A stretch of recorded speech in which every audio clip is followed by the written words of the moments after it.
Republican Senator Jeff Sessions of Alabama. He serves on the Senate Armed Services Committee. He's also an advisor to Donald Trump. Senator Sessions, thanks so much for being here. We appreciate it. Good, thanks. So I'm a little confused. Take a listen to Mr. Trump last year. But there is a method of defeating them quickly and effectively and having total victory. It is a foolproof way of winning the war with ISIS. So that was Mr. Trump in 2015 talking about his foolproof plan that he said would be secret. Now he's saying that he's going to give the generals 30 days to come up with a plan. What happened to his original foolproof plan? Well, look, this can be done. And Donald Trump is saying clearly and unequivocally and consistently, we're going to target ISIS first, and we're going to defeat them and protect America from that kind of attack. And we're not going to get involved in long, prolonged nation-building matters that create instability in the long run and don't serve America's interests first. So it's in our interest to attack the ISIS and defeat them, and he's got a clear sight about that, and I don't think there's any doubt I don't think he ever doubted that he'd be talking with the generals on how to achieve it. Yeah, but he said he had a plan. He said he had a foolproof plan, and now he's saying today generals are going to come up with a plan. So did he not have a plan to begin with, or does he think that these generals whom he's said don't know much are going to come up with a better plan than he concocted? Well, let me tell you what happens.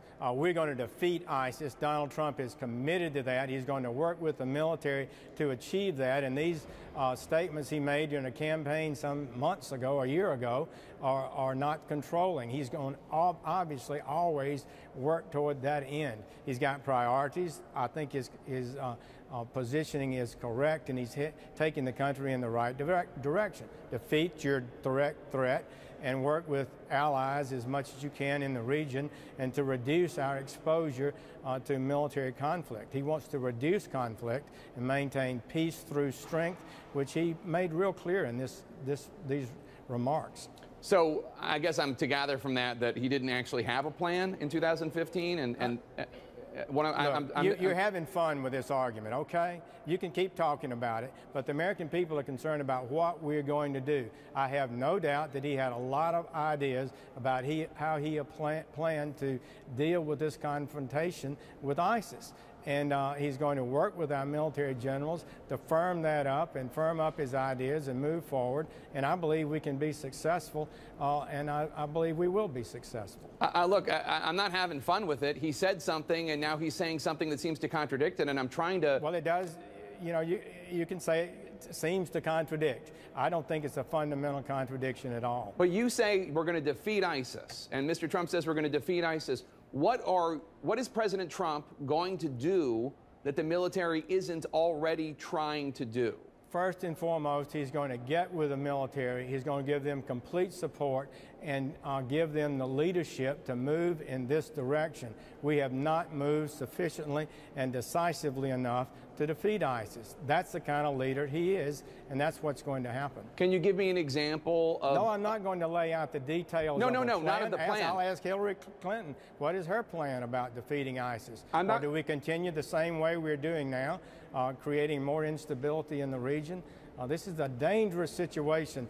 Any president is inheriting in January a dangerous situation that should never have happened. It's a direct result of failed leadership. It really is. We should never be in such a dangerous position as we are today. It's a horrifically dangerous situation. Can you give me an example of, since the war against ISIS began, a time when President Obama or the generals or the admirals or the fighting men and women, when they did not do something that a President Trump would have wanted them to do? There are a lot of things that are policy decisions that you reach based on the priorities that you have. And I believe that had we unleashed the military and given them more ability to function, they could have been more effective in defeating ISIS already.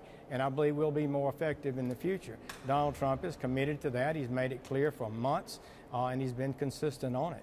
It appears that you don't care for when I bring up things that Mr. Trump said before, so I ask this question knowing that... Well, I think what the important thing really is what are we going to do in the future? What did Donald Trump say today? He said he's going to give a priority to defeating ISIS. He says he's going to work with our allies around the region to try to create stability and peace and not be involved in these kind of But I haven't heard conflicts. one example of one thing that would actually be done differently. Let me just ask you this last question, sir. Trump today criticized Hillary Clinton for supporting military involvement in Iraq and Libya. He called her trigger happy. He said she was unstable and reckless. Trump is, of course, on the record supporting the invasion of Iraq and supporting U.S. military intervention in Libya. That's an overstatement. One time he said, well, maybe, but he opposed Iraq, and he's been a critic of Iraq, and he opposed Libya, and that was Hillary Clinton's deal. We should never have done Libya. Now we have chaos in Libya, Benghazi. We have 1 million refugees in Libya. Secretary Gates opposed Libya. Joe Biden opposed Libya. But Hillary Clinton got President Obama to attack in Libya, and now we have a disaster, and it should never have happened. It's just one of the things that she got wrong. All right, Senator Jeff Sessions, thank you so much. Appreciate your time, sir.